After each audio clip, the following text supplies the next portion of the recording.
আসসালামু আলাইকুম রহমতুল্লাহি বারাকাতুহু। প্রিয় ভাই ও বোনেরা, আশা করি সবাই ভালো আছেন।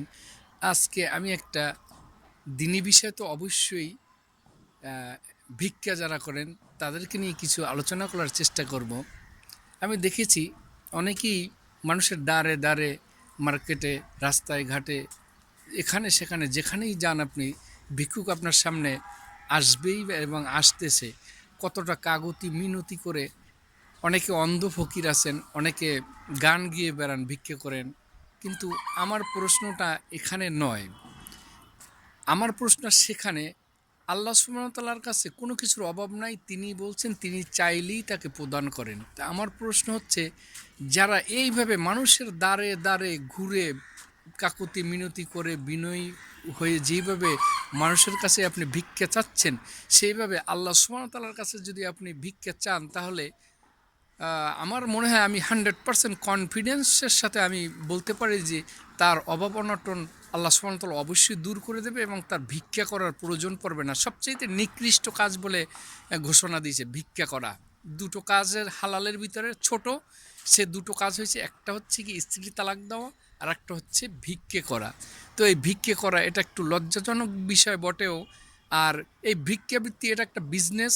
এটা এমনও ভিক্ষুকরে আমরা দেখেছি যে তাদের মোটামুটি ভালো মোটামুটি ব্যাংক ব্যালেন্স আছে।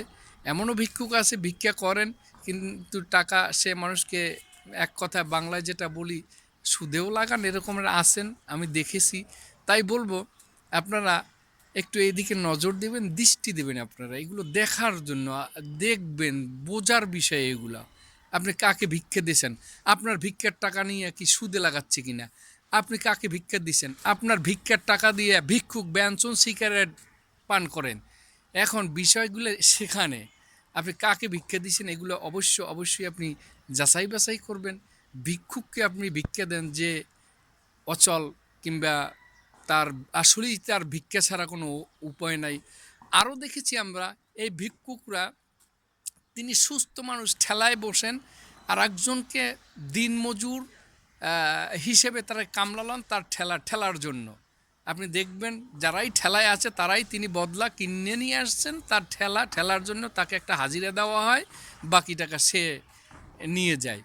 তিনি আসলে সে ঠেলায় বসার অবস্থা না তার, তিনি হাঁটতে পারে, চলতে পারে, সব কিছু করতে, এরকমেরও আছে।